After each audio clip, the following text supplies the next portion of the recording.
Bonjour, bonsoir, ici le Bundesliga pour une nouvelle vidéo. Et aujourd'hui, comme vous pouvez le voir derrière moi, on est aujourd'hui au Olympiastadion pour voir le match du vendredi soir de la deuxième journée de Bundesliga, Hertha Berlin contre Eintracht Frankfurt. Donc d'abord, parlons du match un peu en soi. La semaine dernière, à l'occasion de la première journée de Bundesliga, le Hertha Berlin s'est imposé 4-1 à Bremen, tandis que Frankfurt a fait un match nul surprenant, un partout contre Bielefeld.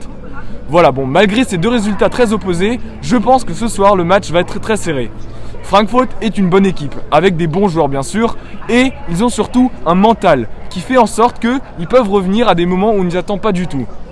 Tandis qu'au Hertha, leur principale force, comme on l'a vu la semaine dernière, c'est l'attaque, avec des joueurs comme Cunha, Luke Bacchio, Piontek et John Cordoba aussi sur le banc.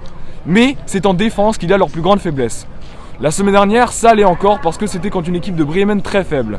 Mais aujourd'hui, ça va être compliqué contre Frankfurt qui a forcément des joueurs très talentueux en attaque comme André Silva qui est en forme depuis qu'il a été d'ailleurs acheté par Frankfurt. Voilà, allez, suivez-moi à l'intérieur.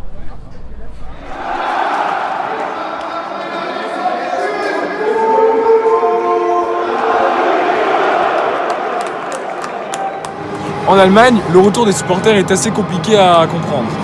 Sans arrêt, les clubs sont en contact avec le gouvernement pour trouver une bonne solution.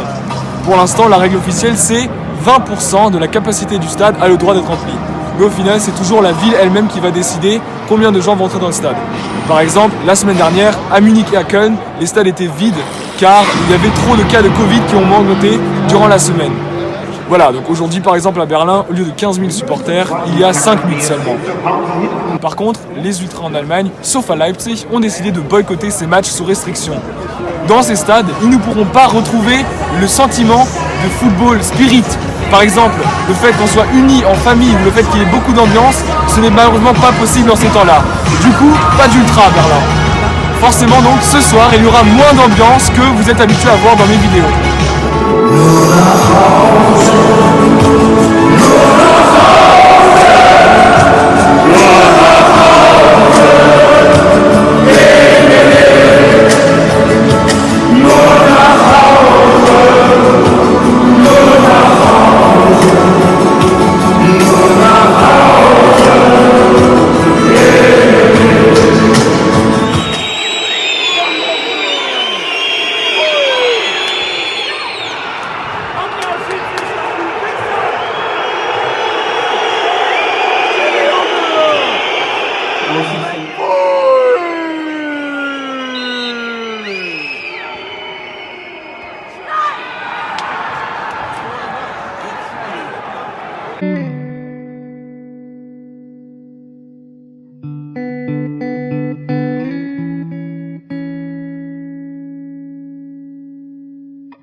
Bon alors, que dire de ce match?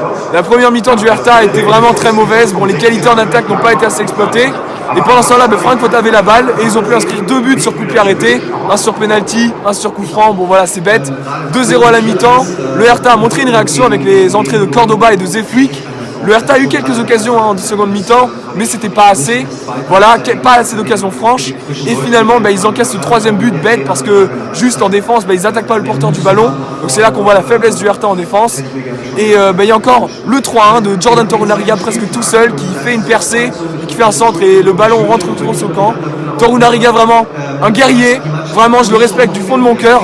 Mais bon, voilà, au final, c'était pas assez pour le Hertha pour gagner. Petite note aussi, Lucas Touzard a été pas mauvais dans la défaite en tout cas. Il a montré des belles qualités de guerrier, il a plu au public, en tout cas c'est l'impression que j'ai reçue. Parlons d'ailleurs du public un peu. Il y a eu de la bonne ambiance, enfin on a entendu des chants de la Oskove et même un peu à côté, là où j'étais. Donc voilà, au final je dirais j'ai un bon ressentiment de ce match. Après, voilà, c'est une défaite, mais c'est pas grave, pas de quoi s'enflammer. Ce n'est qu'à la deuxième journée de Bundesliga et ce n'est qu'une défaite 3-1, pas de quoi pleurer. On se voit la semaine prochaine pour une nouvelle vidéo. En attendant, je vous souhaite une bonne journée, bonne soirée und tschüss.